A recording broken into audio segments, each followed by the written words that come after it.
I'm going to go ahead and call this evening's meeting of the Clayton City Council to order. And tonight we're going to get a special treat. We're going to get a presentation of the colors and be led in the Pledge of Allegiance from the Boy Scout troop. So now you can start. Audience, please rise.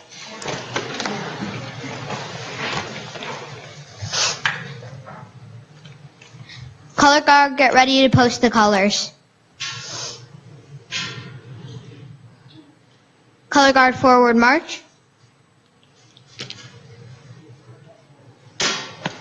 Color guard, halt. Color guard, post colors.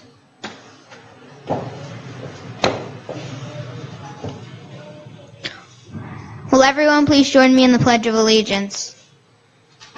Pledge allegiance to the flag of the United States of America and to the republic for which it stands, one nation, under God, indivisible, with liberty and justice for all.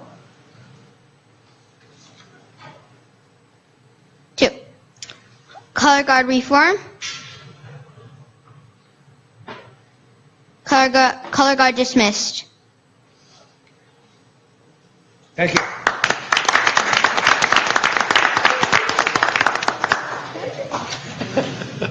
Audience may be seated. All right, thank you. Okay. Audience, please seat. We'll be with you in just a minute. Oh my gosh, Julia, there's 3 of them. All right. We're very... I want to show that the entire City Council is here. And going to our next item then, the consent calendar. Move approval. Second. Been moved and seconded that the consent calendar be approved. All in favor? Aye. All opposed? Okay.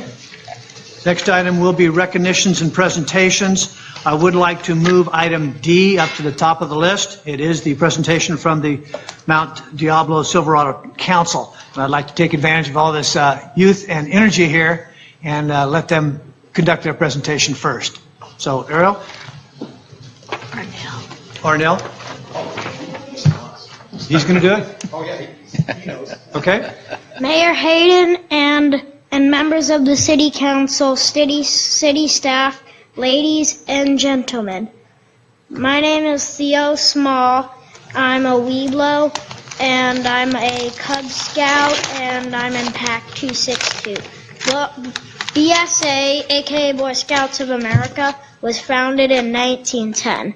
For over 100 years, the mission of Boy Scouts of America is to prepare young people to make the ethical and moral choices over their lifetimes by installing in them the values of the Scout Oath and the Scout Law. I am here today with my fellow Scouts from Clayton to report the status of Scouting in our city. My name is Jimmy. Members of a Cub Scout pack are boys from 1st to 5th grade. Can you stand up a little closer to the mic? Depending on the age group, Cubs belong to dens, with Tigers being the youngest and going up to Webelos. In Clayton alone, there are over 50 Cub Scouts. The Boy Scouts of America is addressing the request of many families to be able to have a program for all their children. So this year, we started accepting girls into Cub Scouts. We like to have fun, play games, and learn about the outdoor in our country with our families.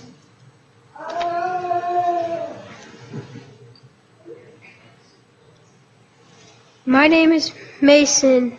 Boy Scout troop members, boys ages 11 through 10, depending on meeting some requirements to 17 years of age. Our units went camping, hiking, swimming, mountain climbing, fishing, and so on. Although we do a lot of outdoor activities, we're also taught how to respect the environment and leave things better than we arrived. There were close to 100 scouts in in Clayton troops collectivity. Those scouts earned over 210 merit badges in 2017. A few of our scouts also learned the rank of an Eagle Scout.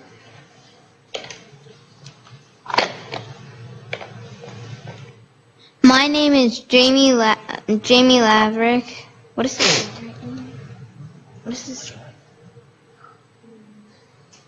Demi?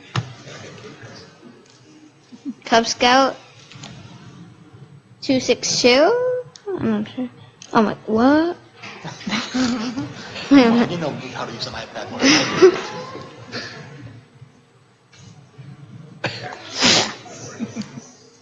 Scouting is a program that is not limited to Cub Scouts or Boy Scouts. Venturing is another program for scouting for 14 to 20-year-old boys and girls. Venture crews are formed on what hobbies or interests a group of young boys and girls may have.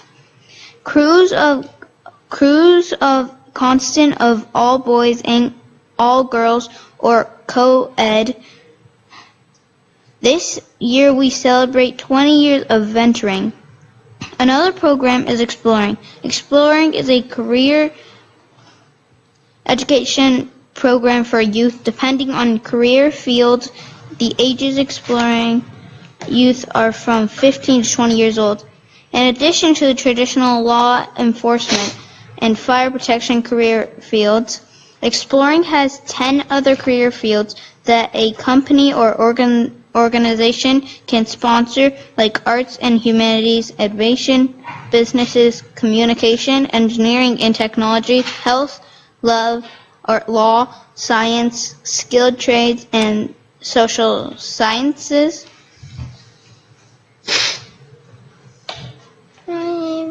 Speak up. Okay. My name is Kenny.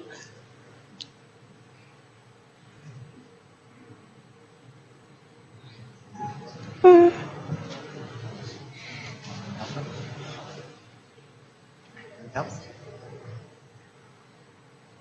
So you get some.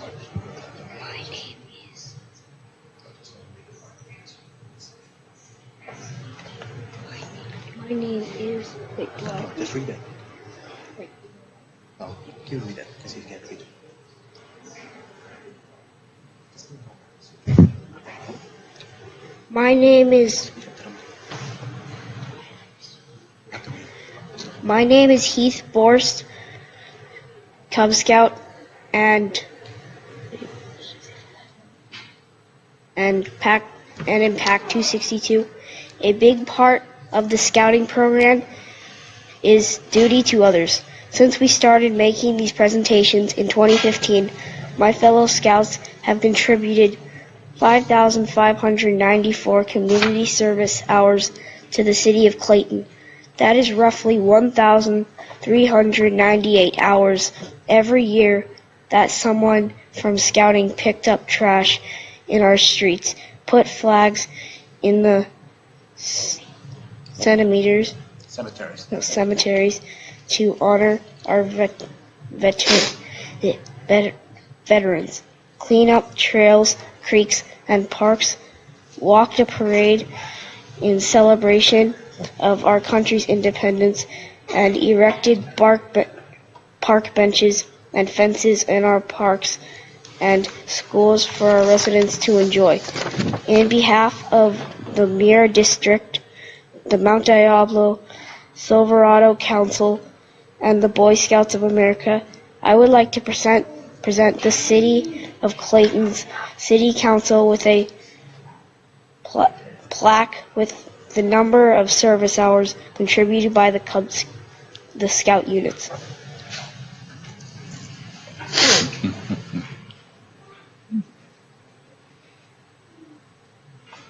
Thank you very much.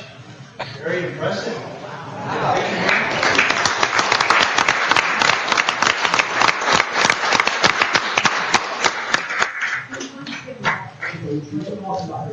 Keith, your mic. Oh. Yeah, get a nice group shot here with the nice plaque here in the middle.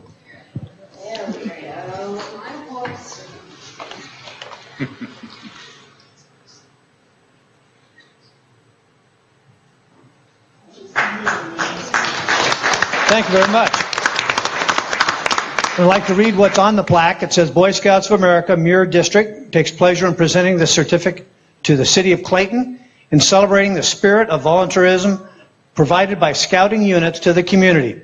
Community service hours from 2014 to 2017, 5,594 hours. Thank you very much.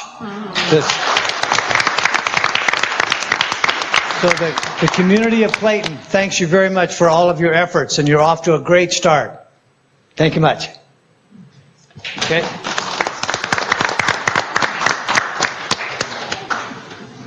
Julie, did you want to add something? I did. And before the boys get out of here, I just wanted to say something to them. In our audience is a gentleman who was the merit badge instructor in Boy Scouts for the woodworking merit badge, and they made the podium that you just spoke at. Mr. Barton was that merit badge counselor. And I actually happen to have at home the Troop 484 plaque that goes with it. That fits right there instead of the City of Clayton. But thank you, boys, so much for being here. You're on a great start, and you're going to have a great career. Hopefully, we'll see you all back as Eagles before long. All right. And again, that was the status of scouting in Clayton. So appreciate that actually coming from the scouts themselves. So good job, everybody. Yep. Okay, next item would be the presentation of the annual report from Joyce Atkinson, the president of the Clayton Community Library Foundation. Past president. Past president. Yes. You wanted to emphasize I'm that. now vice president. Got it. Charge of vice. Okay. Sorry about that. I shouldn't say things like that. Anyway, as you all know, because you have copies, I know, we were established in 1989 to get a library. The library opened in 1995, and here we are in 2018. Many of us are the same, and we are all tired. It was a successful book sale last week. The Clayton Community Library in-library volunteers donated 4,034 and 1/4 hour last year, working in the library, shelving, sorting, hunting for books to ship to the other libraries, worked the entire time. They repair books, videos. We have 2 who provide computer assistance. We have many, many things. Lots of homework help come in on Wednesday, help the kids, and we have one-on-one tutors. The volunteers that worked in the library, there were 54 adults and students. We had 16 adults and 3 students, 19 new volunteers in 2017. And 2 student volunteers assisted 5 students on a one-on-one, which is really nice, and they gave 168 hours. 4 adults and 1 student did homework help, and they gave 246 hours. So the computer helpers did 132. Pause to Read, our very popular Read to a Friendly Calm Dog program, had 51 children reading to the friendly and very happy dogs, some of whom I think dozed off, but that's fine. And if you were to base those hours on the 2016 independent sector figure for the value of volunteer labor in California, which is $28.46, the total monetary value of in-library volunteerism was $114,814.75, which is really significant when you stop and think about that. We had other volunteers doing different things, including the infamous book sales, who donated 2,495 hours and 20, well, there was another 15 minutes in there. At the used book sales, other foundation-related activities, and that would be worth $71,014.86. And don't forget the 4th of July volunteers. I don't know if we count all of them, but I think we have them in there. But they have a great time marching up and down the street, carrying banners, and inviting everyone to come to the library and read. We have parties for our volunteers to keep them happy, so they'll come back. Arlene Kakawa-Nielsen, our volunteer coordinator, did a beginning of summer program, which had 15 students. And we had the adult volunteers were entertained at a spring luncheon. That luncheon is coming up this coming Friday for this year. And then we had a holiday luncheon for our lead volunteers who put in many, many hours. Our 22nd birthday celebration was Life on Main Street.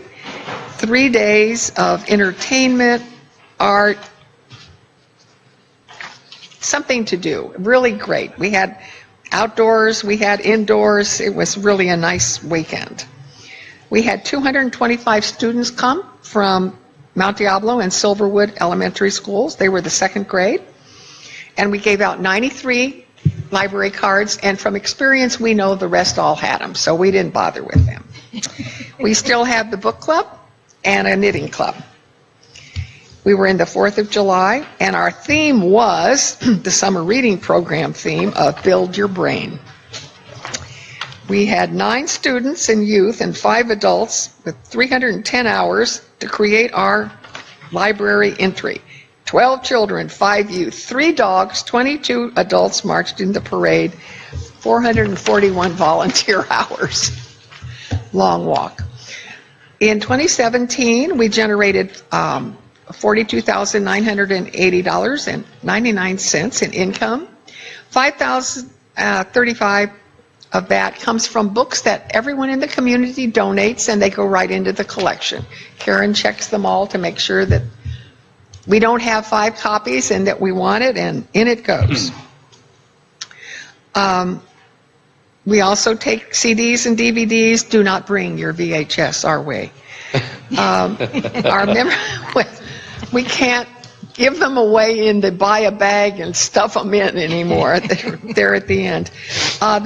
We have an average membership of 428 units, which brought in another $8,904. And our used bookstore, it continues to grow. Every year it brings in more. Our 2 big used book sales grossed a total of $13,645.19. Our used books, sales, which includes our bookstore, brought in $16,304.94. I've never been able to figure out these odd cents because everything is 25 cents or 50, but we did get 9 cents in at the last sale that someone found on the floor. In addition, we have money that was generated by the Creekside Arts of $1,724. United Way LIC donations added $2,116.18. And organizations in the community donated $1,350. We had $300 from Clayton Valley Women's Club, $50 from AAUW, $1,000 from Clayton Valley Sunrise Rotary, and then we have matching gifts and just donations and people who wish to remember somebody by donating a book and their favorite subject in their name. We take them all. We spent $36,640 on library support. Part of that is the $5,035 on donated books. We gave $20,797.27 for materials, books, CDs, and DVDs. $10,800 paid to the city, in part to the city of Clayton. The rest, when our volunteer coordinator left the jurisdiction of the city and came to CCLF, we paid the rest. And additional money that we get provides insurance for volunteers and volunteer recognition events. We spent $2,928 on programs and special events, 13 major programs, craft supplies for programs presented by the staff. Our staff does a really super job of doing great programs for the kids, and so we pay for all of the materials that they need. We had a summer reading program for kids, Catch a Dragon by the Tail. 84 children participated, and we have the summer reading program. Library, we no longer count the number of readers signing up for summer reading program because they sign up online, so we have no clue who they are. But we do know that we had 276 complete the program this year, which was about twice as many as we had last year, a little over, and I think it was our prizes. We got, we hadn't had a great response the year before, and we kind of looked around, and some of them were giving out better stuff than we were, so we upped our prizes. And the interesting thing about that is that the numbers were down countywide on their completion of the summer reading program. We had Clayton Reads, which was the art of racing in the rain, and CCLF purchased 150 books to pass out. And we didn't have many at the book sale, so I'm assuming that people are keeping them or passing them on to friends. I just want to thank you all for your support. It's great. This will be my last year doing this. I'm so happy. Our circulation at the Clayton Community Library was 156,528, which once again was down from the previous year a little. And ebooks are we're still blaming ebooks, and I'm sure we're right. For fiscal year 16-17, the ebook circulation was about 335,000 for the county library. So you know that, the books aren't going out. People are getting them without ever coming through our door here. And our door count was 112,539. And that's it, unless you have some questions for me. No questions? Great job. Questions? Okay. Well, I would like to introduce our new president, which is Jean Boyd. I know none of you know her, but I'm sure I know she'll do a great job.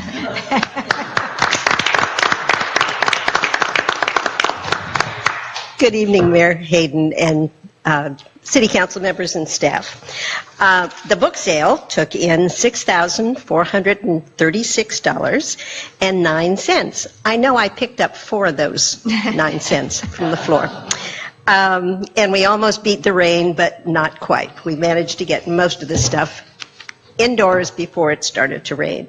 And I'd like to thank everyone who came and helped sort and bought books. And if by chance you missed this book sale, our next sale will be the end of October, October 26, 27, and 28. And the best way not to miss the October book sale is to join the Clayton Community Library Foundation. As you may or may not know, in 2020 we celebrate our 25th birthday. And we're setting some goals. One is to increase our membership by at least 25%. And we could do that if every single person in this room would join the Clayton Community Library Foundation. In fact, I think your mayor has some forms to hand out to you this evening. And I hope you will all join, because we will have some wonderful fun things happening to celebrate our 25th birthday, and you can learn all about them in the newsletter that we send out 4 times a month, 4 times a year? 3 times a year. And thank you very much. Look forward to seeing your names on our membership rolls. Thank you. Well, thank you very much. I want to, again, thank you for all the efforts. The foundation does raise quite a bit of money for the library. They coordinate and cover most of the volunteers as well. And materials also are provided to the library. So that's where the money that's raised at the book sale and donations goes. And wanted to thank the foundation as well for the gift you gave back to the city, a $2,000 check recently to help offset some of the additional expense. The county library system provides for 35 hours a week, and we felt we wanted a little bit more, so the city tacked on another 9 hours. So we have 44 hours for the library to be open here, and the city covers that additional cost with some donations. So thank you very much for that. And we do actually have a proclamation to read that's going to be redundant with some of the stuff that was already shared, but it's worth emphasizing, as well as some volunteers to recognize. Any comments? Yeah. No comment. Not yet? I just said take pictures. All right. This is the proclamation then that I'm going to be handing to the new president of the foundation. The City of Clayton, State of California, declaring the week of April 16th through the 22nd as Clayton Community Library Volunteers Week. Whereas the Clayton Community Library has a total of 54 in-library adult and student volunteers whose work is essential to the support and functioning of library services, and whereas in-library volunteers contributed 4,034 hours and foundation volunteers contributed 2,495 hours in 2017 for a total of 6,525 hours. Whereas July 4th, 2017, 39 Clayton community volunteers and patrons contributed 441 hours to promote the library's summer reading program at the downtown parade, highlighting the importance of summer reading and summer library visits. And whereas 2 volunteer tutors spent 168 hours, one-on-one with 5 students to provide homework help, and in the group tutoring sessions on Wednesday afternoons, 4 adult and 1 student tutors spent 246 hours to provide help to an additional 19 students. And whereas Clayton Community Library volunteers shelve all the materials at the library, check in return materials, do all mending of materials, read to children, deliver books to homebound patrons, and much, much more. Well, I don't know how much more they could be doing, but this is quite busy. Whereas the annual Creekside Arts Celebration was held to showcase local artisans, performance, and community groups, as well as raise funds for library support, and whereas the Clayton Community Library Foundation contributed $35,640 in 2017 for volunteer support and recognition, library materials and furniture, programs for adults, teens, and young children, and the Creekside Arts and Celebration expenses. Now, therefore, I, Keith Aden, Mayor, on behalf of the Clayton City Council, do hereby acknowledge April 16th through the 22nd, 2018 as Clayton Community Library Volunteer Week, and urge my fellow citizens to recognize that the Clayton Community Library volunteers are a gift to the community, and thank the operational volunteers, tutors, book buddies, computer helpers, parade volunteers, Creekside Habitat and Garden volunteers, homebound deliverers, Creekside Arts Celebration volunteers, Creekside Arts Guild artists, library commissioners, foundation members, and board for their outstanding volunteerism. So I hope you all are as impressed as I am with all of the support and activities that this foundation gives to the community of Clayton. So I'd like to present this proclamation.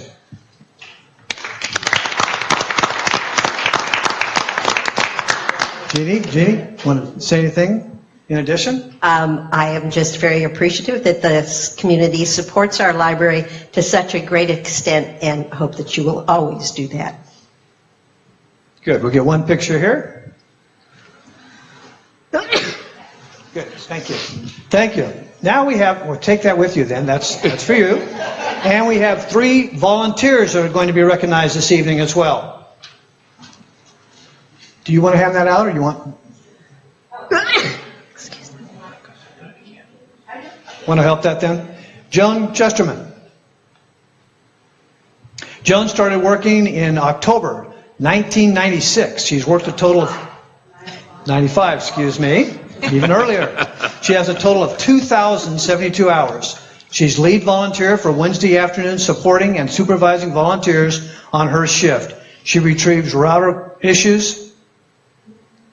items, processes added gift books, and checks in library materials. So over 2,000 hours have been volunteered. We want to recognize that with a nice certificate.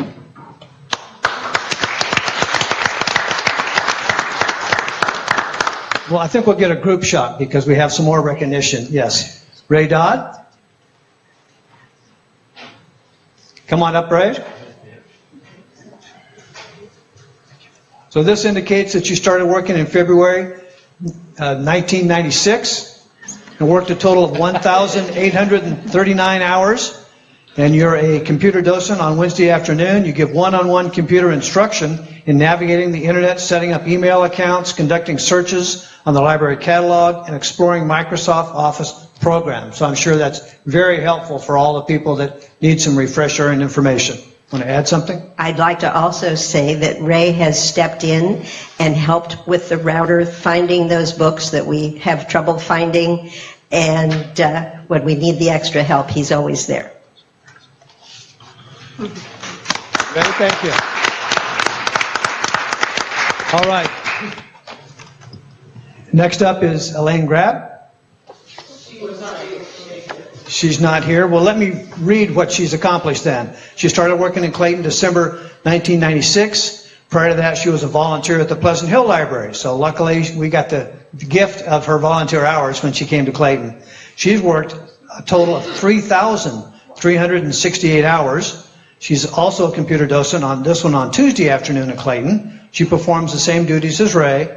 And additionally, she's very knowledgeable about various electronic devices, some of which she's been exposed to through working with individuals' patrons' devices. So also want to recognize Elaine, and hopefully you'll be able to take this certificate back to her.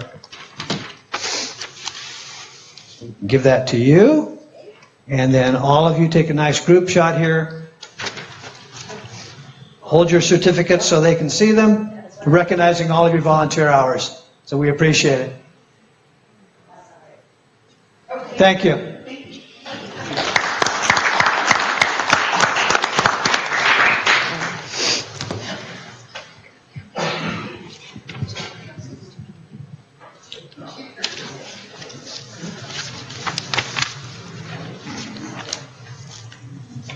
So next up then is the kickoff of the Clayton's Certified Farmers Market in 2018. And we have the opening day is scheduled for Saturday, May 12th. So Sean, you have a presentation? Thank you so much, Mayor, council members, city staff. My name is Sean Lepetsky. I'm the regional manager for Pacific Coast Farmers Market Association. Here to talk to you guys about the 2018 Clayton Farmers Market. Little recap on what has happened over the past 2 years. I apologize, this is a little difficult. Sean, can I interrupt you just for a moment? Of course. I sat back down before the library people leave. I want to let you know that I am handing out the applications to the council members who are not joined yet. You have some at that end? Yes, sir. All right, thank you. Want to let you know that that's been delivered. I'm sorry, Sean, go ahead. Can you guys hear me okay? Is that right? Okay. A little recap on what's happened over the past 2 years. I apologize, it's a little difficult to read. So over the past 2 years, the crowd count and the producer participation with the farmers market has fallen a little bit. Let's see if this thing works or not. The light blue is from 2016, darker blue is from 2017 on both slides. The bottom horizontal is the weeks, and then the vertical on both sides is for the number of participants. As you can see, it's kind of gone down a little bit over the past 2 years, and this could be for a number of different reasons. It could be, I know the beginning of last season, the weather hit us pretty hard, so stone fruit production and stuff like that was down quite a bit.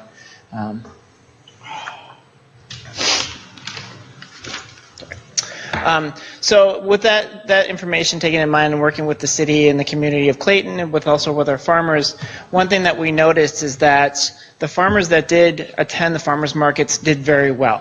Is one thing that we believe, that just because there's a high number of people that attend the market, not everybody does that well.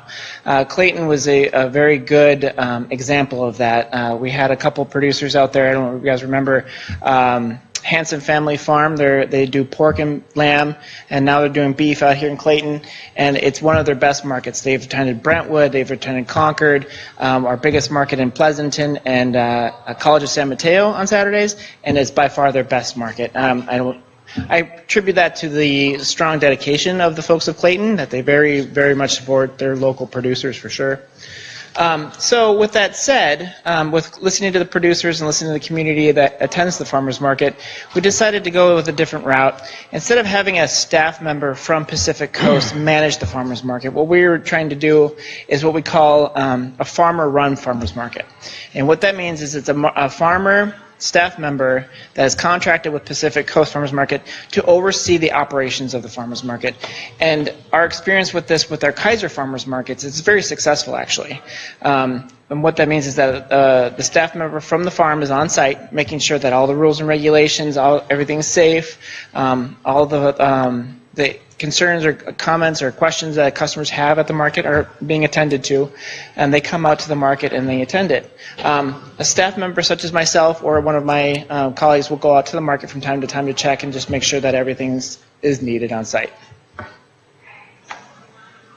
For this 2018 producers, so this is, if you're looking at this list of producers, when I was looking at the list of producers that have attended the market over the past 6 years, it's almost always the same producers. We try to invite more producers from different, whatever they grow or they make, but they just seem to stick around. But these producers stick around all the time, and these are the folks, Hanson Family Farms, GNS, J&A, Gatali, Resendez, Rodriguez. They were like, what's our best market? We don't want this market to go anywhere.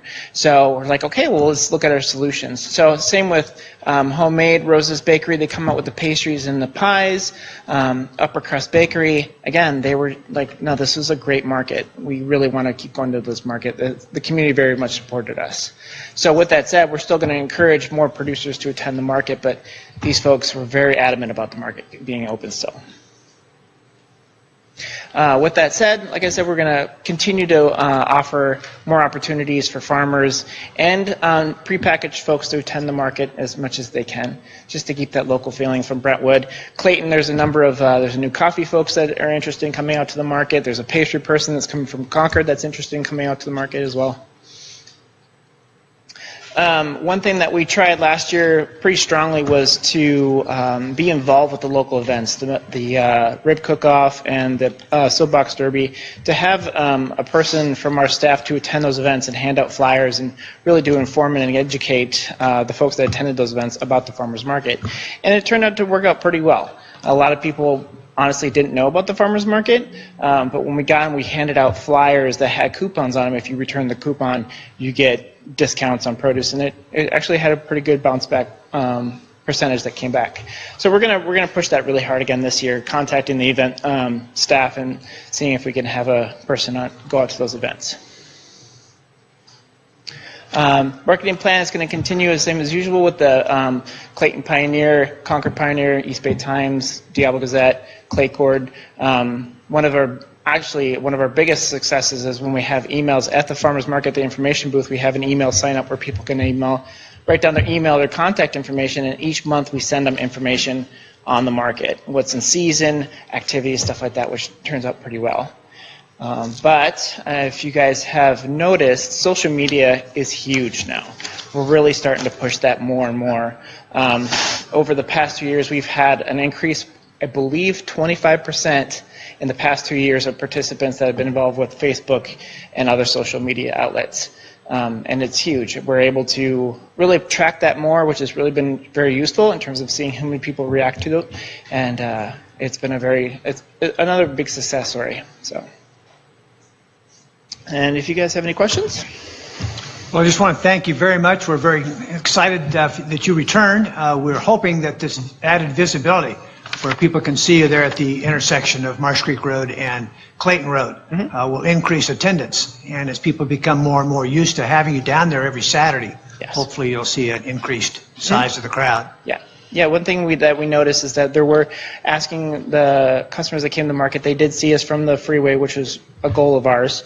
And then also being in that parking lot, we added a couple extra parking spots in front of the farmers market, which folks that had a hard time walking a certain distance really appreciated, and they liked that a lot. Good, thank you. Julie? Yeah, I appreciate your outreach during other events, and it just occurred to me at the concerts which will also start on May 12th.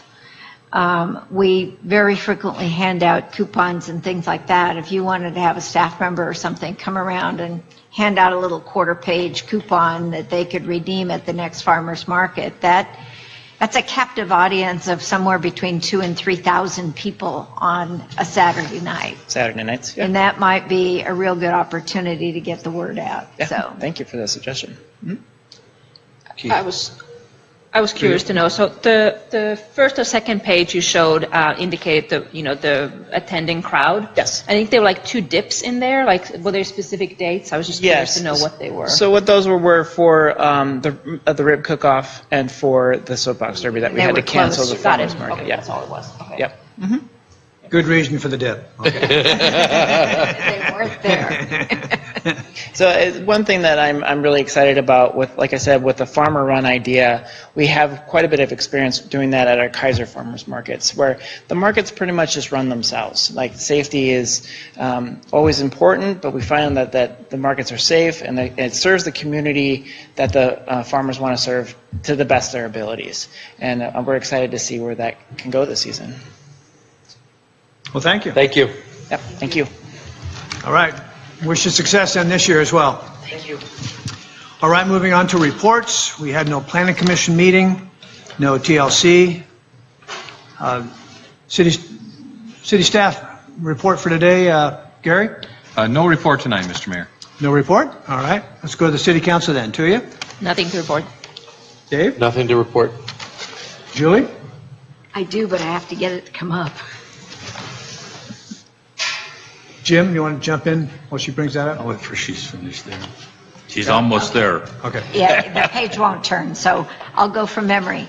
I had 6 Metropolitan Transportation Commission meetings, a Contra Costa Transportation Authority meeting, a Regional Planning Committee meeting, 2 meetings of the Administrative Committee for the Contra Costa Transportation Authority. We're trying to nail down our contracts and issues surrounding Gomentum Station to make sure that it's a really strong program going forward. Went to the mayor's conference in El Cerrito with the mayor, and have spent an inordinate amount of time over this last week working on getting ready for the concerts and getting the concert banners and patrons ready to go. We have a banner that has right now approximately 16 sponsors that will be posted every week, 3 different banners. And we are selling the concert patron hats. So for $200 for the season, you can get a couple of custom embroidered hats to wear to the concerts. Hoping to raise a little more money that way instead of just handing out the jug every week. So there's something else too, but I can't remember right now. That it? That's it. Okay. I had 3 things that I attended. First was on the 5th of April.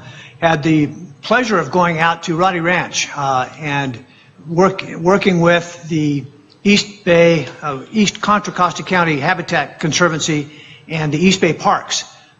We've developed a partnership where we're going to be converting what used to be the Roddy Ranch golf course into a dedicated open space, much like Round Valley, so that we're going to be able to retain that and put it back in its natural state. So we were able to tour that area and see the area that's going to be covered. So that's going to be a very exciting addition to the park district out there and the lands that are being preserved.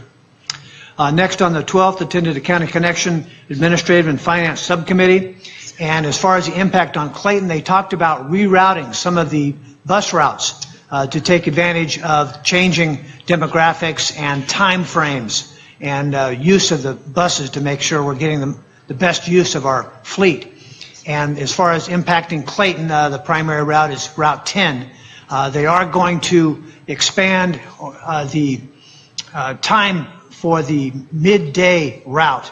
Right now it runs every half hour, and in the middle of the day there's very little usage. So they're going to extend that to an hour, but they're going to extend the route further into Clayton to see if that promotes a little more ridership. So they're going to be trying some new approaches, and I think Clayton is going to benefit from that. So Some public hearings will be scheduled for that later.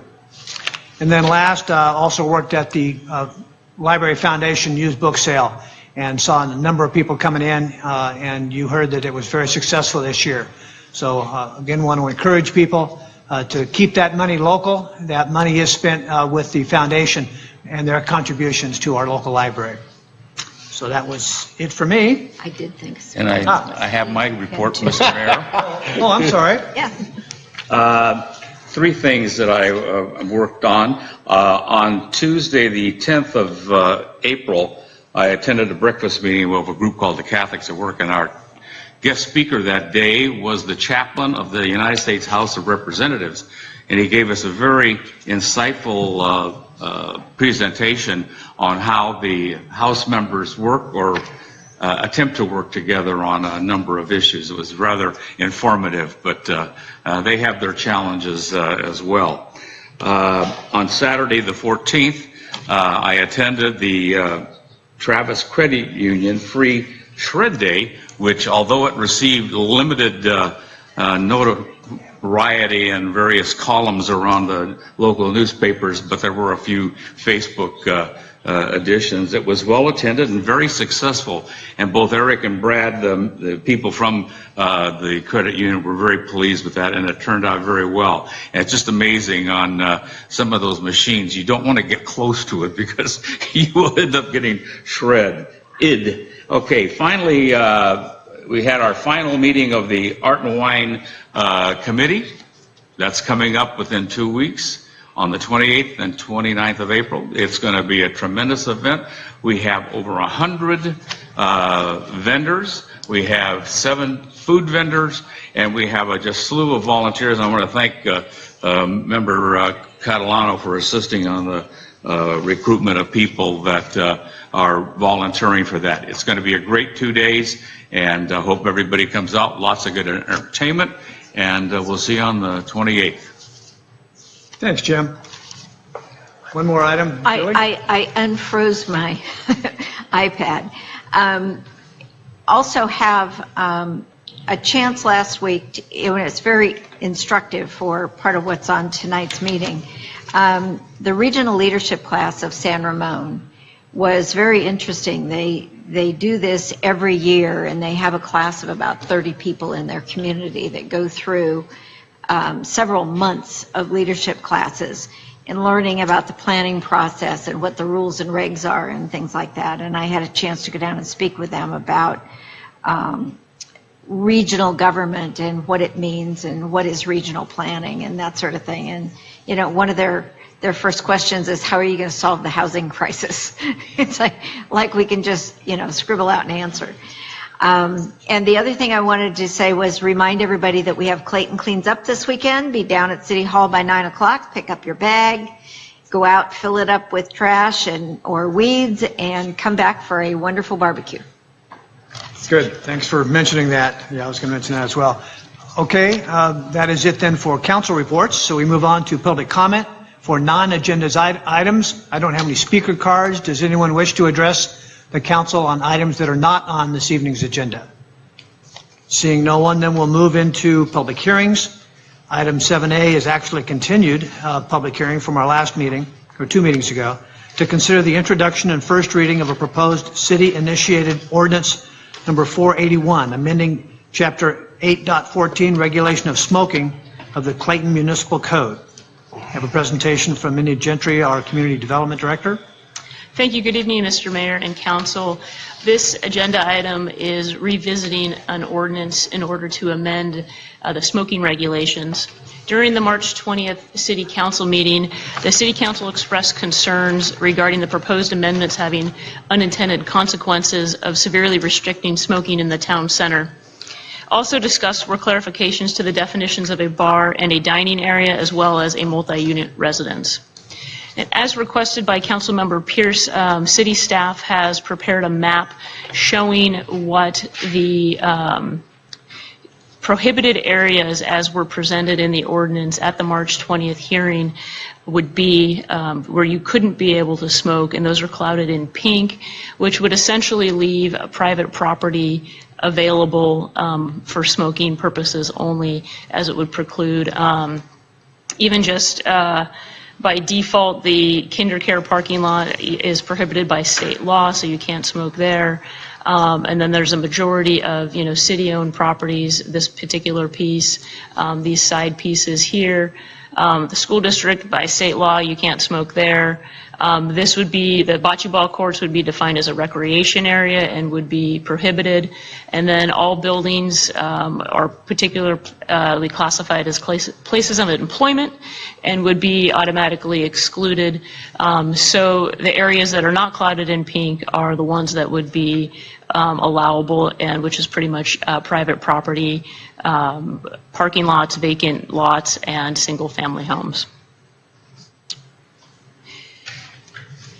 Due to the proposed smoking restrictions within the town center having an unintended consequence of being restrictive, staff has developed 3 options for the council to consider.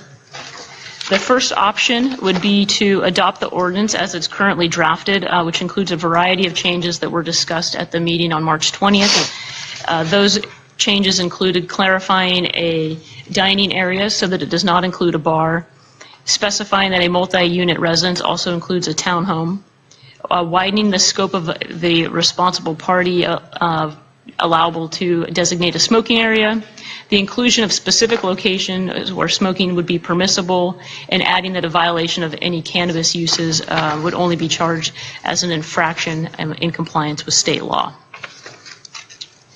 So what are the pros and cons of the first option? So the benefit would be the reduction of exposure to secondhand smoke, which would thereby improve public health. And then the drawbacks to this option would be placing the burden onto local businesses and property owners regarding whether or not they want to permit smokers on their property and or to establish a designated smoking area for smokers that may or may not patronize their business. Option 2 would be to modify the ordinance to exempt public sidewalks except for a 25-foot buffer around the Grove Park. And so just as a visual, that would be the 25-foot buffer around the Grove. So the benefit of option 2 would be the provision of a public space for smokers to locate, and the drawback would be exposure to secondhand smoke for pedestrians and consumers, as well as youth walking or biking into the town center from the elementary school or other trails. Option 3 would allow smoking to occur on public property in a specifically designated area, and this area or areas would be identified by the council at a future date. However, staff did look at all locations within the town center and identified the only real probable location as being the Clayton Corral, which staff has identified as this particular area. And this is just kind of a rough polygon and not specific as to what that area would be. The benefits of this option would be limiting or eliminating exposure to secondhand smoke, thereby improving the public health, as well as not exposing pedestrians and consumers within the town center, as well as the youth passing through. And the drawback would be only providing limited public locations for smoking. Moving on to the multi-unit residence issue that was brought up at the last meeting during the public comment period at the March 20th hearing, and then following up with a subsequent letter, a Clayton resident voiced concerns about maintaining the right to smoke in townhomes. The City Council did not direct staff to incorporate any of those concerns that were voiced at the March 20th hearing into the proposed ordinance, and staff position still remains the same due to the possibility of secondhand smoke still infringing upon others.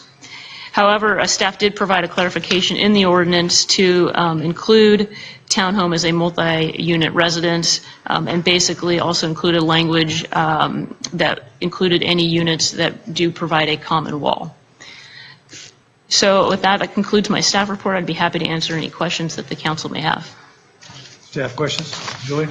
Yeah, I had a couple of questions. Can we combine options to some extent? Yep. Yes, that's definitely within. And then when you were looking at the map with option 3, you outlined in blue an area of the corral, why not make Black Diamond Plaza eligible for that? That could be a possibility. There is the walkway that comes right down through here. Right. Basically access to the downtown area, and what's not shown on this map, but there are trails and picnic benches directly adjacent to the Right. Black Diamond I'm Plaza thinking as well. particularly about during the concerts, because it's a real simple walk across that crosswalk across Marsh Creek Road over to the plaza. Generally, the restrooms are in the lower corner next to where the trail is right there. And so it seems to me that the more convenient area for folks, especially during the concerts, would be over on what is kind of the beige area of Black Diamond Plaza. It's a pretty big area. And that's kind of where some of the folks go anyway right now. I think it's a little more attractive. There's some place to sit, for instance. They're not being banished into the weeds. So it just occurs to me that maybe that's a little less restrictive to do that.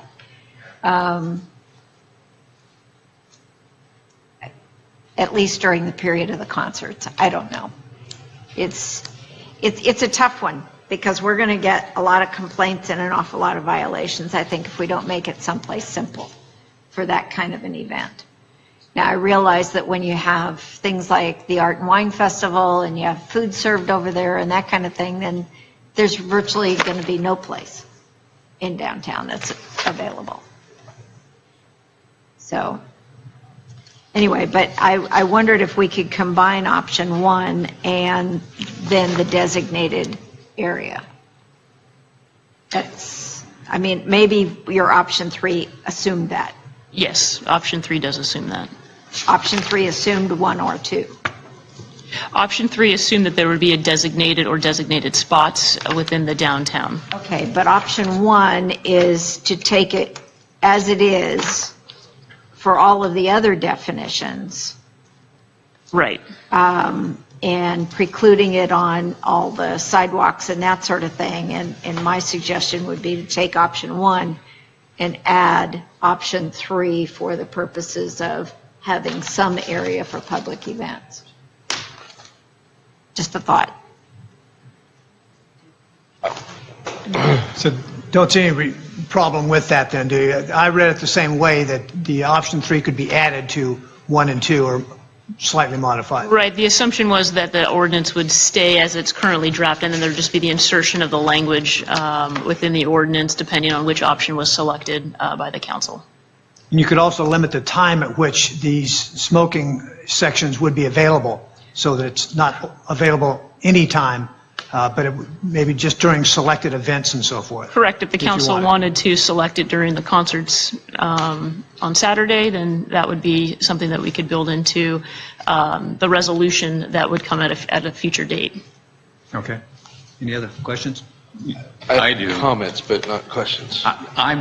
I'm still concerned about the concerts, because you're going to force people to go across Marsh Creek. We're going to put a crossing guard there. There's a crosswalk.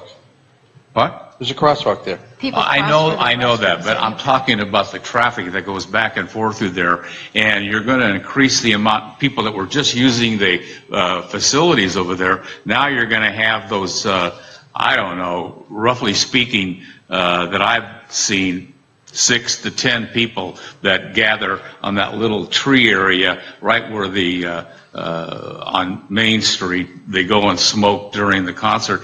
And at this point, and in the past, it did not create, I don't believe, an issue, because the smoke generally blowed across the street, so nobody back in the concert were impacted by that. And people have also smoked on the Center Street side over there by those parking slots that are over there on that side of the parking lot, part of the Grove.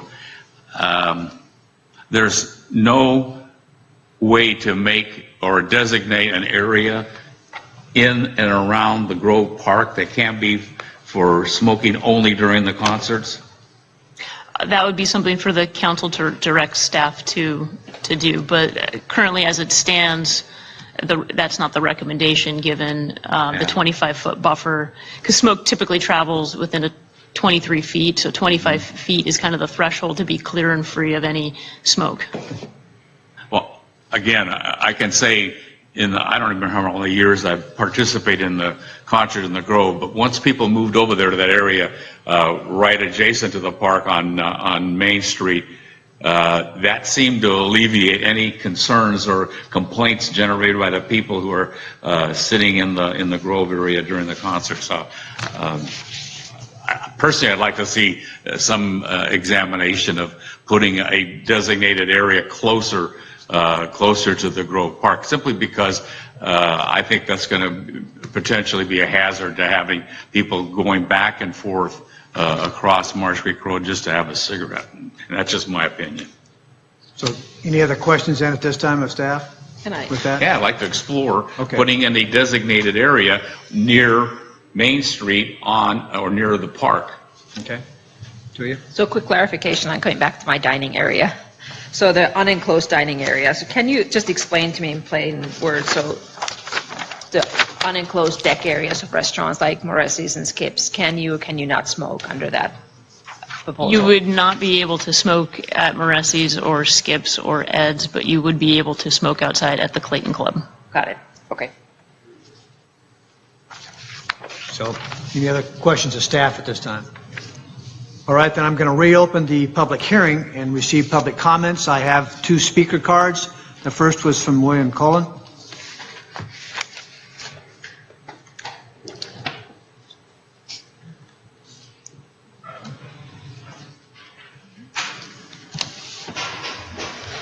Good evening, Mayor, Vice Mayor, members from the Council, and the staff. I'm William Cullen, and I'm part of the Tobacco Prevention Coalition. Tonight, I got part of the coalition with me.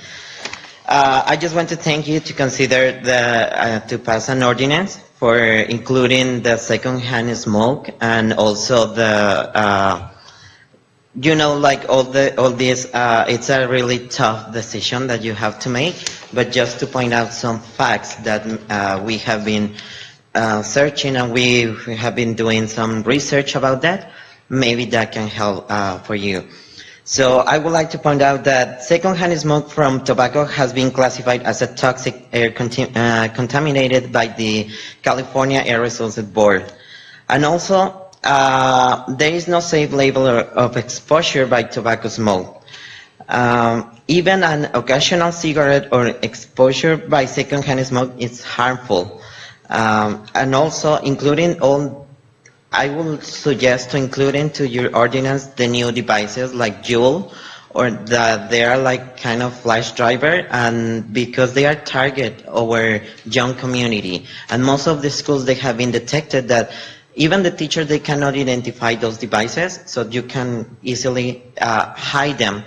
And they don't produce a lot of smoke, but they contain a lot of chemicals that can be really harmful and hazardous for people. I would like to point out also that 90% of Contra Costa residents, they don't smoke. So over 6,500 people die each year in Contra Costa for smoking-related disease, and that is costing the county over $334 million, not including the second-hand smoke. So I would like you to consider to have maybe a downtown smoke-free. I know that this is something tough for you, but if those facts can help you to make your decision, it will be really good. And think about children, young community, and people that have some disease from caused by this, like asthma and some others. Thank you so much for your time. Thank you. All right. Next, I have a card from Steve Barton. Thank you. Again, I'd like to repeat what I said last month, and that is I'm happy to see an ordinance come out. I think we need an ordinance, and I think it needs to be something that's enforceable more clearly than that people's general assumptions have been made since cannabis was permitted, since vaping has become part of the picture. And so I do think clarification on how that is addressed and how that needs to be enforced is good progress. I'd like to throw my support behind, having said all of this, behind option number 2 that exempts, or an option that exempts sidewalks or provides some area downtown that doesn't leave me the only smoking place in town.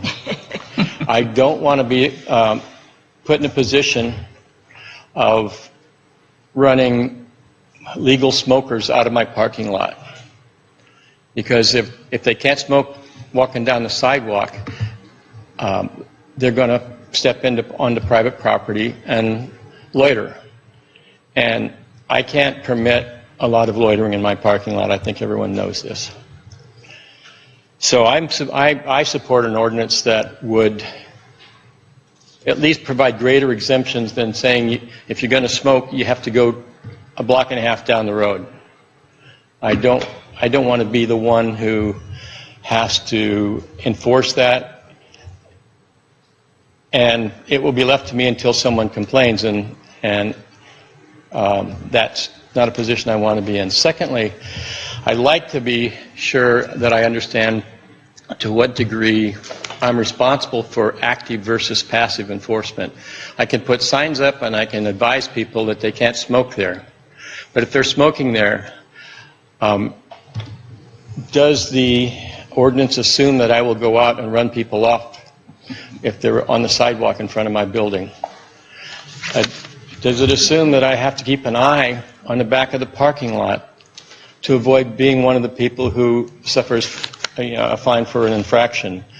If I'm doing the things that are prescribed in the ordinance, posting signs, advising people, and making sure that the ordinance is clear to my patrons, I'm hoping that's sufficient. And then if we have a problem, we would do the same as anyone else. If we need to clear an area, we decide on our own merits, not based on whether somebody's smoking or not, whether we need to clear a gathering. You know, we can advise people they can't smoke in front of the building, but if they're allowed to smoke in the back parking lot, I don't want to be having to interpret the rule for them.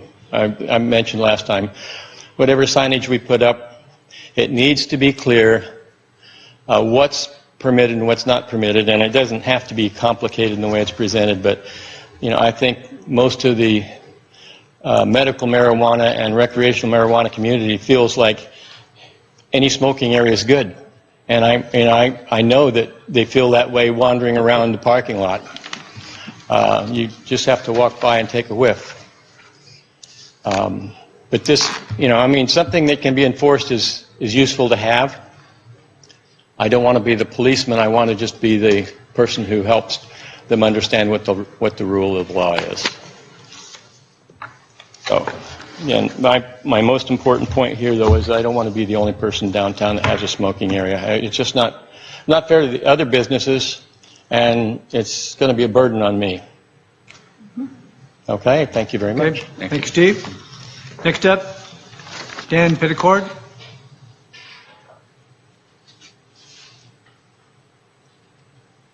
Good evening, Mayor Hayden and City Council members. My name is Dan Petticord. I'm the Public Health Director for the county. I want to first of all thank all of you for considering options to strengthen the City of Clayton's smoking ordinance and prohibitions. This last March, the county adopted its own multi-unit residence ban on smoking to include townhomes and condominiums. It also, earlier in the year, adopted 14 separate policy provisions related to smoking, such as banning the sale of tobacco in pharmacies, putting a cap on the number of pharmacies, the number of tobacco retailers, banning flavored tobacco and as many of the new emerging tobacco products that are coming on the market. And as I think the young man mentioned a moment ago, the tobacco industry is working overtime to figure out ways around our state and local and national policies on this. I'll make an editorial comment that it really is thanks to cities and counties around the nation that we can sit here today and say lung cancer is going down, deaths from cancers related to tobacco are finally on the decrease. They're still the #1 leading preventable cause of death, however.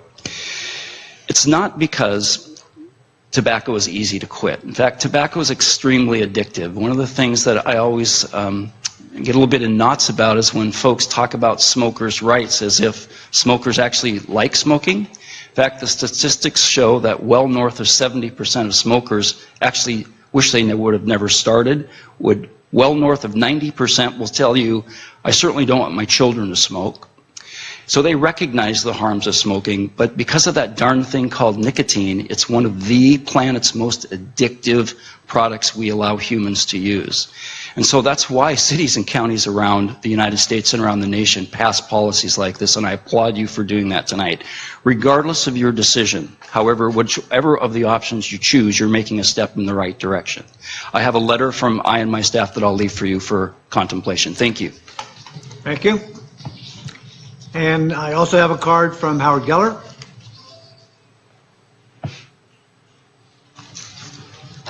Mayor Keith Hayden, City Council, it's great to be on this side of the podium. Like city staff. You know, I'm not here for... Time's up, Howard, sorry. I'm not here to say bad or good, but I just want to bring up a couple of points. I think the options, I think looking at the issues is important. I think the options need a lot of work. I think they need a lot of work with considerations to the businesses that are downtown that are struggling, considerations to the festivals that bring tens of thousands of people to this town that's put Clayton on the map, to the downtown concerts, which bring in thousands of people, you know, through the summers almost every other week.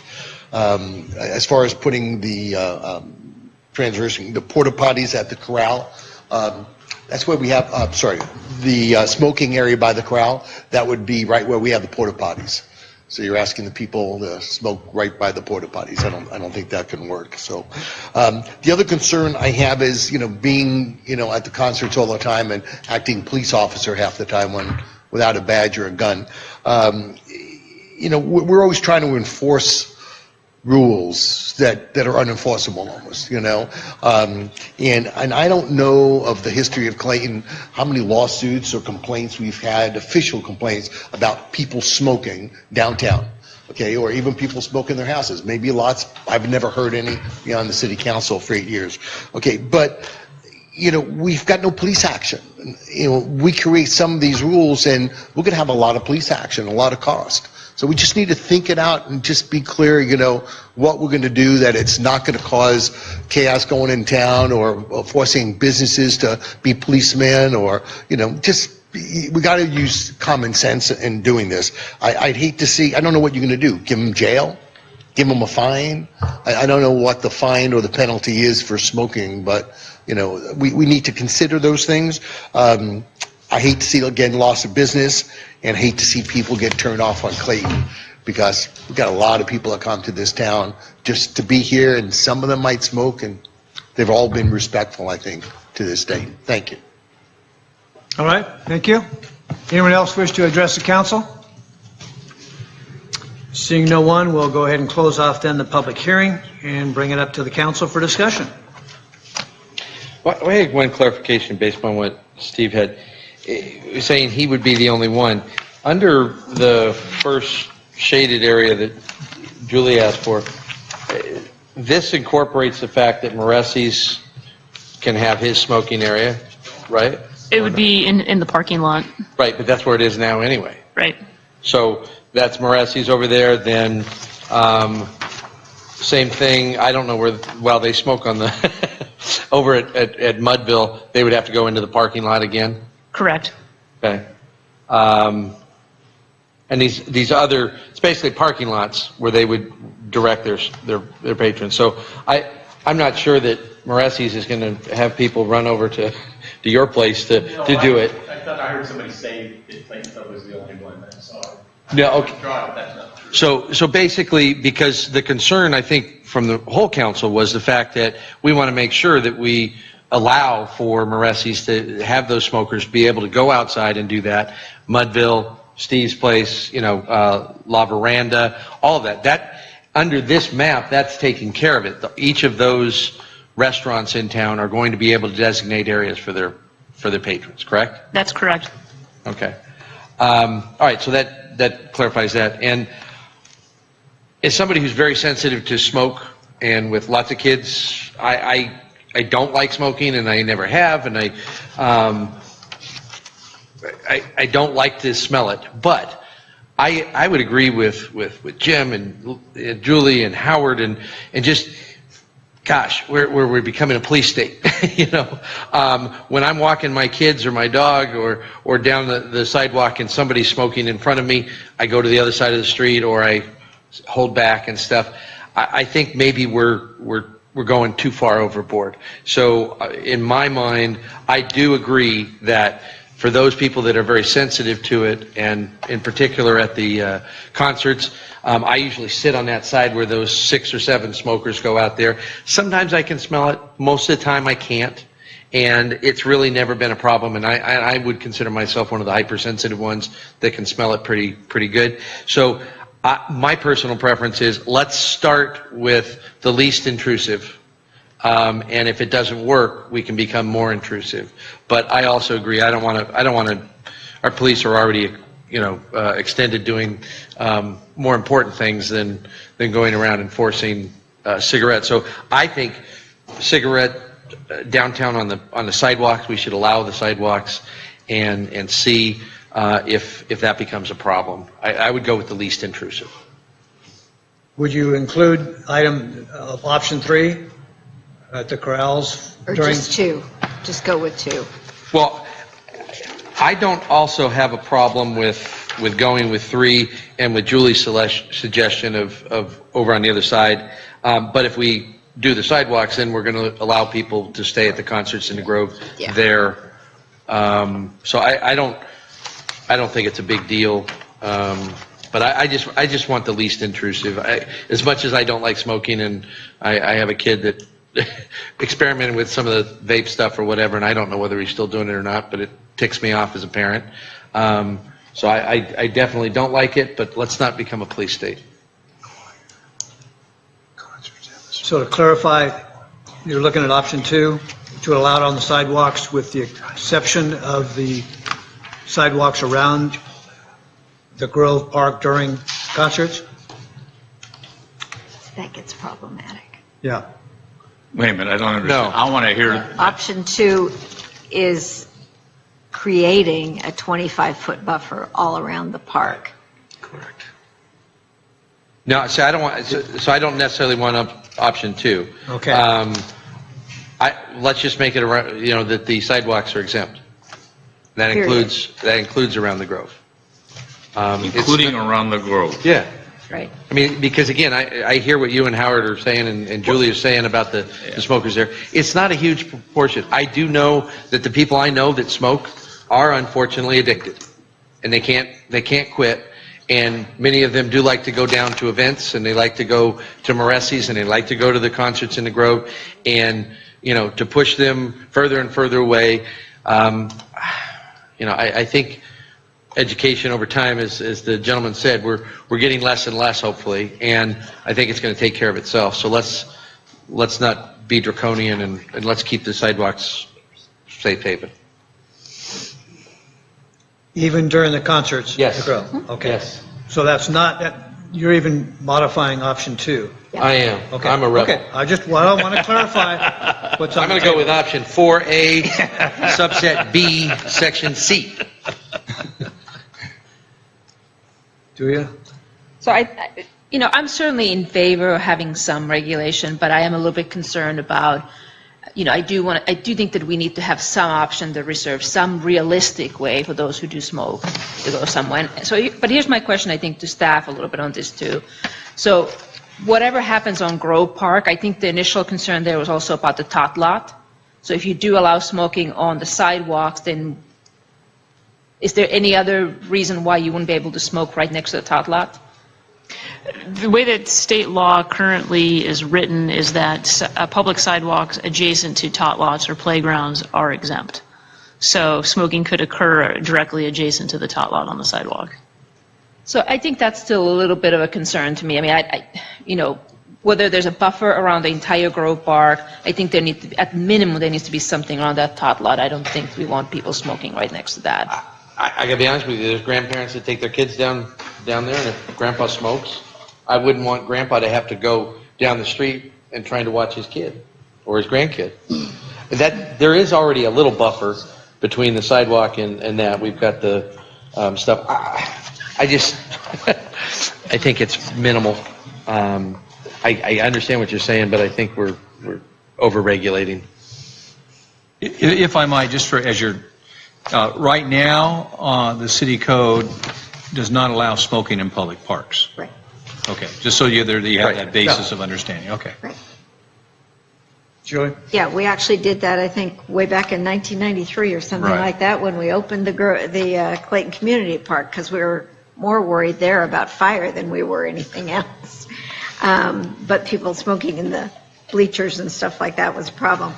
So we did that a long time ago. And I think there have been some really good comments made, and I'm inclined to go with option 2 and strike the area about the Grove Park. I think one of the compelling statistics I've heard tonight is that something like 90% of our folks do not smoke. So if we're talking about 10%, and then you're talking a percentage of them that come down and participate in our events, I have never found, well, maybe never is too strong, but almost never found someone who is attending our events who is inconsiderate of other people. And I know that there have been times when the wind is just right, that the smoke carries into the park. And you know what? Those folks move. They really do. All you have to do is go, I can smell you over here. Oh, sorry. Let's move somewhere so the wind carries it away. What I find more offensive than anything are the folks who are smoking cannabis, and there are some who do that at the concerts. Occasionally, we all notice it. They get pretty much shamed out of the park. I am concerned as well about the other devices. I want to figure out how we write that in. The vaping and the other chemical devices and all of those things, I can't keep up with what they all are. But I know from talking to other parents who have children who have tried the vaping, they get hooked really, really fast. Yep. And that is a bigger problem. It is much stronger than the cigarettes are. And I think quite a bit more dangerous, because it's also something that the tobacco industry is hyping. So I am more offended by that, quite frankly, and want to figure out how to incorporate that, and perhaps even incorporate what the county did with the flavored tobaccos and that kind of thing. So There is a definition of electronic smoking device contained within the ordinance. It's G 8.14.030G. It's the definition of electronic smoking device. Also, it should be noted, state law incorporated electronic smoking devices during a major overhaul of the tobacco legislation in 2016 to include all electronic smoking devices. Well, that doesn't seem to be getting out very well. I think, this is really hard. I understand that the City of Concord and the City of Walnut Creek have banned smoking in their entire downtown. I get that. But you know what? We're not Walnut Creek, and we're not Concord. And we don't have that automatic foot traffic that they do. I'm reluctant to go that far, and I have to agree, I don't want to be the cop every Saturday night. We have enough things we have to enforce during events like the concerts. I don't want to take this one on too.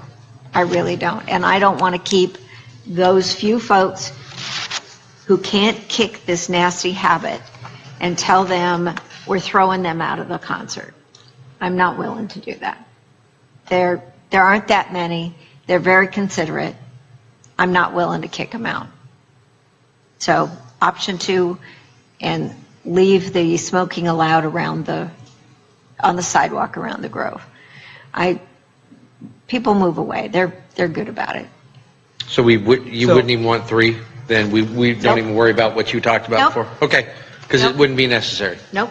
So back to clarify again, what's being proposed, option 1 is just cleaning up the regulation based on comments from the previous. So that can be a standalone option. And then option 2, as most of the discussion seems to indicate here, we would allow smoking on the sidewalks and no longer exempt the buffer around the Grove, with the idea that let's monitor this, let's see if it's an issue. We can always come back and proceed slowly, is what you're saying. Right. Yes. And let's implement this first step, because I'm also sensitive to the enforcement issue, both private and police. And I think if we work into this, if it becomes an issue that the sidewalks are an issue, we could always take action in the future. But I'm hearing that we would like to allow that initially in the first phase on the sidewalks themselves. If I may make a couple, first of all, I was a smoker over 40 years ago. I was able to cold turkey quit it. It doesn't bother me today if I go into and that's me. It doesn't bother me if I'm around people that are smoking. And yes, I'm concerned about secondhand smoke. But I got to say this, Howard, how long have we been putting on those concerts? We're going on 11 or 12. 11th year. I have only received 1 complaint about smoking at that event. And all we did was move them over to the area, what I mentioned before, by that tree that's there right off Main Street. Problem solved. Everybody was happy. The concert went on. But only 1 in 11 years that I can honestly recall, somebody complained about the smoke blowing into the seated area. So proceed cautiously. That's all I support that slowly. I don't think it's a problem today. You know, maybe we're being forced into addressing this issue because of state law. I don't know that. But the fact is, I don't believe it's a real issue today. 2, we need to proceed very cautiously and intelligently on this so that we don't end up, as everybody's sort of agreeing here, being the enforcers of the no smoking ordinance. My only comments. I think what we saw here is an opportunity. Initially, we were looking at it just from cannabis, but that alerted us to the fact that we hadn't upgraded the smoking ordinance itself, and quite a bit has changed since we touched it last. So let's take advantage of that, and that's what option 1 pretty much addresses. Option 2 clarifies that we are going to continue to allow smoking on the sidewalks, and we can take further action in the future if that is a problem as well. Dave? I move we adopt the ordinance along with option 2, taking out the Grove buffer. And option 1? And option 1? Yes, option 1 and option 2, taking out the Grove buffer. So this smoking would be allowable on sidewalks just in the town center or citywide? Citywide. Okay. Initially. That's my feeling. That's my motion. That's your motion. I would second that. It's been moved and seconded that we... Mr. Mayor, just clarification. Introduction. But the action you're taking right here is to declare what ordinance you're going to introduce. Okay. And that will, the instructions given to staff. And then you'll need to go back through and ask for the reading of the ordinance as amended and then the adoption of the ordinance. Okay. Thank you for the direction. Thank you. Mindy, I think you've heard then the direction from the council. Yes, it's clear. All right, so I move that we introduce that for first reading. Well, is it ready yet then for first reading? Yeah. All right, ordinance number 481, an ordinance of the City Council of the City of Clayton amending Chapter 8.14, Regulation of Smoking of the Clayton Municipal Code. I would move to approve ordinance number 481 as amended this evening for introduction. Second. Been moved and seconded. All in favor? Aye. No one opposed? Okay.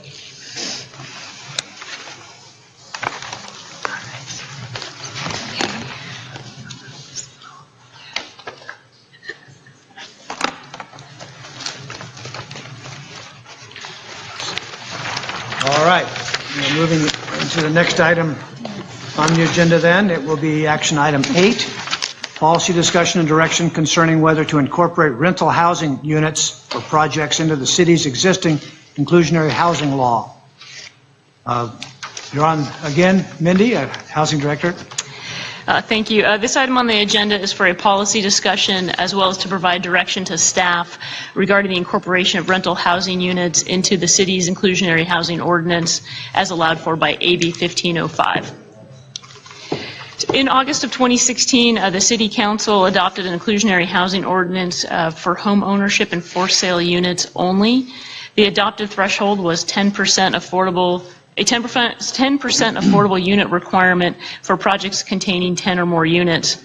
The ordinance specifically precluded rental units due to state law and the outcomes of 2 specific court cases, the Palmer 6th Street Properties versus the City of Los Angeles and the California Building Industry Association versus the City of San Jose.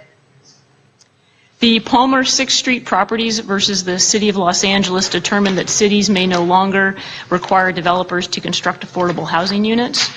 The court had concluded inclusionary housing ordinances conflicted with and were preempted by the vacancy decontrol provisions in the Costa-Hawkins Rental Control Act, which allows residential landlords to set initial rents. The California Building Industry Association versus the City of San Jose case resulted in a determination that inclusionary housing ordinances do not constitute an unjust taking of property. The result of the court's decision allowed jurisdictions to adopt inclusionary housing ordinances, but only for home ownership and for sale development projects due to the implications in the Palmer decision. On September 29th, 2017, Governor Brown signed into law AB 1505, which is also known as the Palmer Fix. This law restored the authority of cities and counties to require the inclusion of affordable housing in new rental housing projects, thereby superseding the court's decision in the Palmer case. AB 1505 also requires alternative means of compliance, such as off-site development and in lieu fee, land dedication, acquisition, or rehab of existing housing units. The city's housing element contains a policy to require residential projects of 10 or more units to develop an affordable housing plan, which requires a minimum of 10% of the units to be built or created as affordable housing.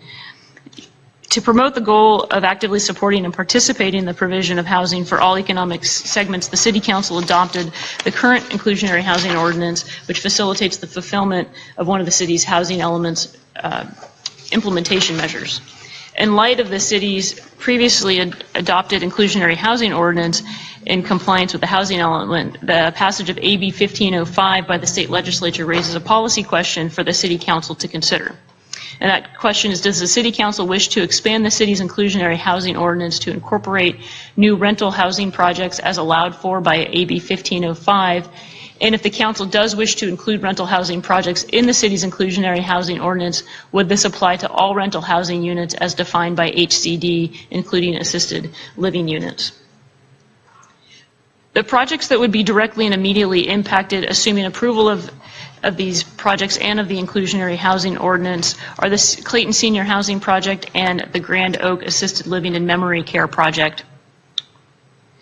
The Clayton Senior Housing Project has been deemed complete by staff for processing. However, the project does not have vested rights. Therefore, this proposed ordinance would be applicable to the project. However, the 81-unit project is currently requesting a 35% density bonus as allowed for under state law in the Clayton Municipal Code, which is proposed, in the project is proposed to produce 7 units dedicated to very low income households. However, for this project, the decision in the case of Unidos versus the County of Napa, which clarified that jurisdictions are required to count the units granted under the density bonus to also be counted towards the inclusionary housing unit requirements, means the project will be meeting the inclusionary housing requirements by default.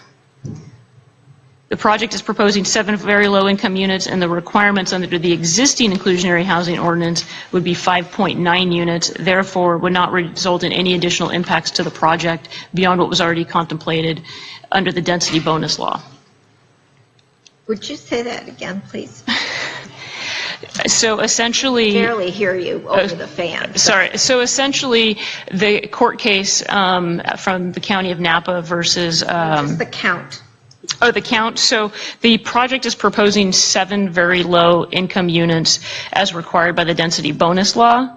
And as the way that the current inclusionary housing ordinance is written, the project would be required to produce 5.9 units. And the court case requires that the density bonus law units be counted towards the inclusionary housing units. Therefore, the project would not have to produce any more units if this ordinance were to pass. It would not have to. Correct. Right. Okay. So it would satisfy that requirement through the density bonus law. Okay.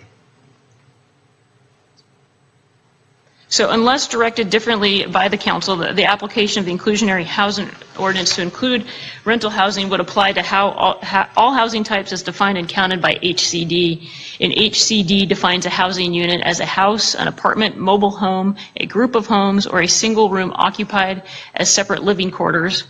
Separate living quarters are those in which occupants live separately from any other individuals in the building and which have direct access from outside the building or through a common hall. More specifically, HCD's counting of senior housing includes individual units that would allow for eating and living separately from the broader community, but does not include beds or quarters in an institution or a hospital. For example, and confirmed with HCD, assisted living units would count as housing units, but the memory care units would not be included because those do not have the amenities for separate eating and living, such as a kitchen area.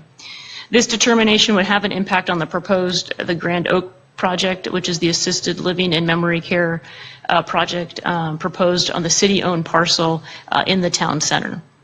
Staff supports applying the HCD definition of housing unit due to the definition's linkage with the city's RENA numbers and by the state's ever-increasing prescriptive and aggressive stance on local governments to provide an adequate and affordable supply of housing. It should be noted that AB 1505 does provide HCD with the authority to review a jurisdiction's inclusionary housing ordinance if the jurisdiction requires as a condition of a development more than 15% of the total number of units to be affordable to households of 80% or less of the area median income. From staff's perspective, HCD's economic threshold is significant because it infers the economic feasibility for developers is manageable up to and around this threshold.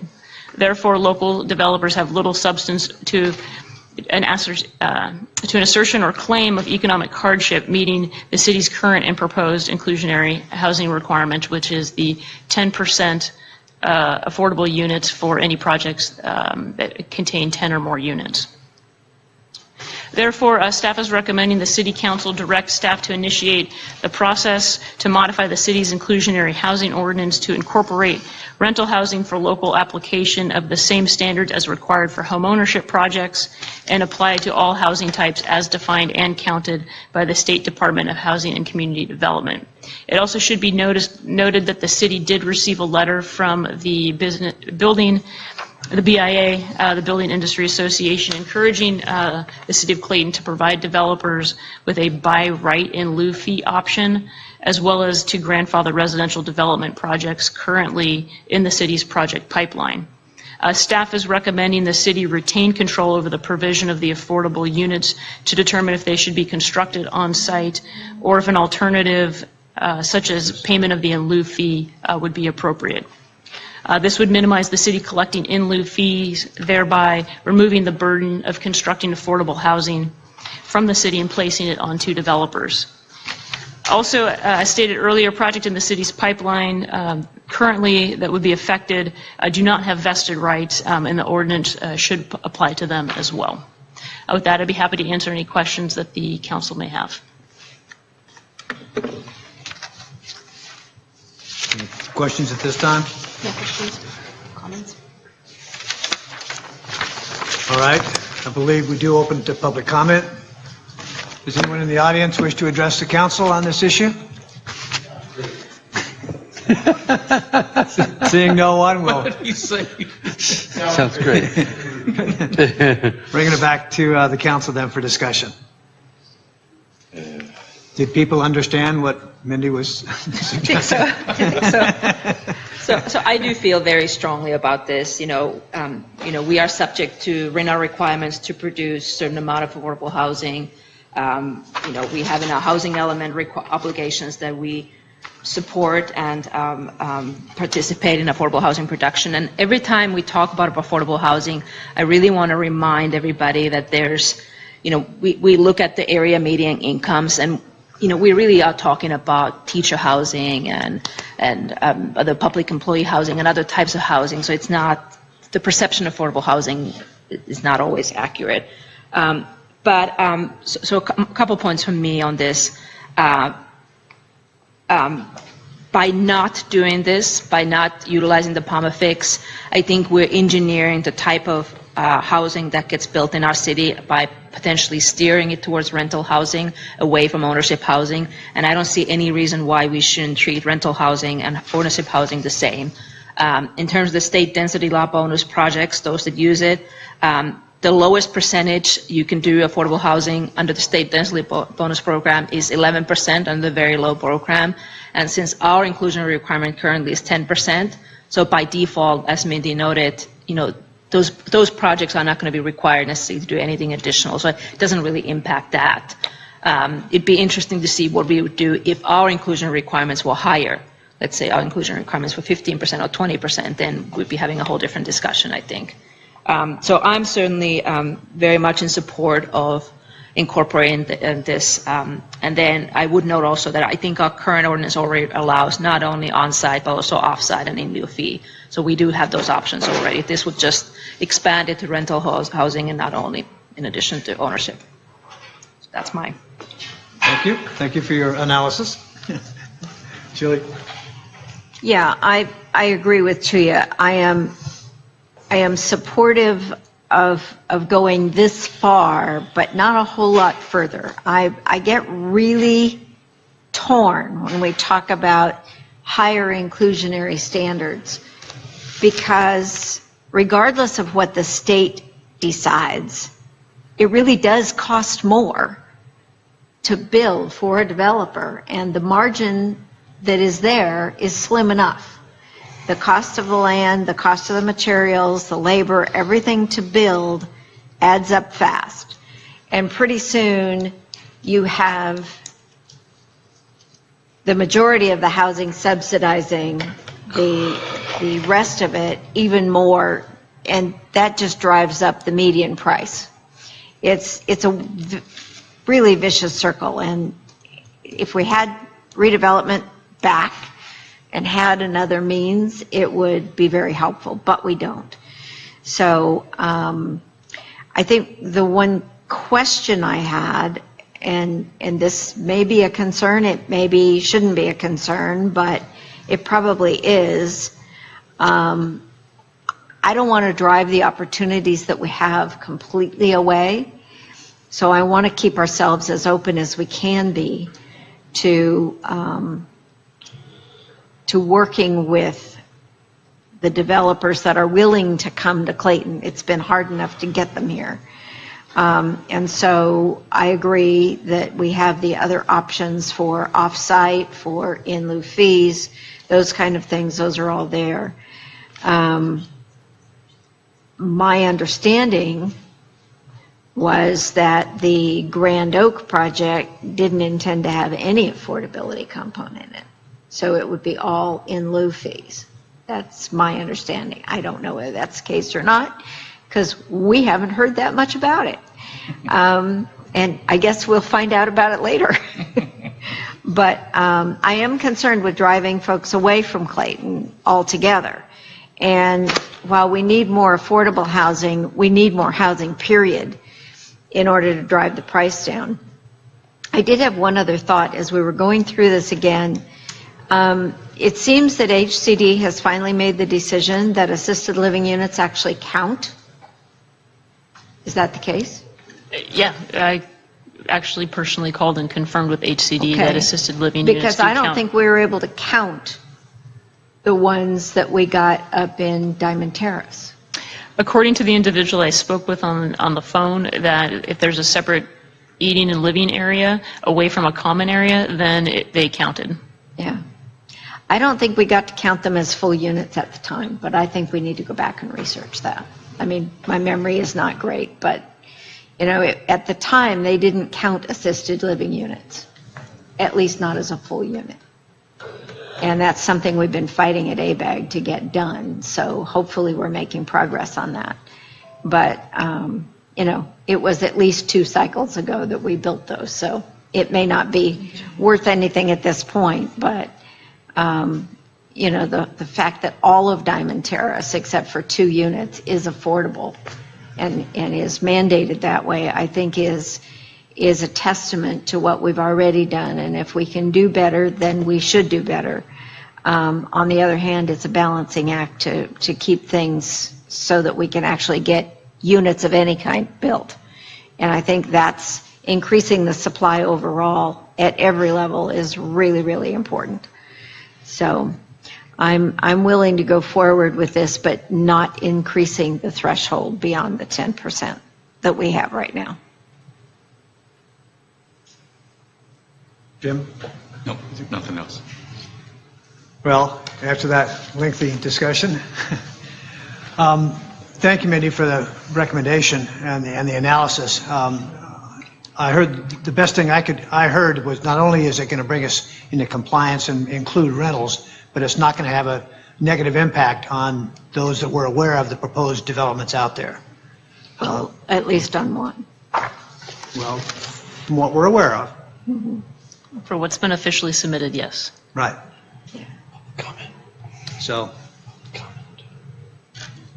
open this back to public comment?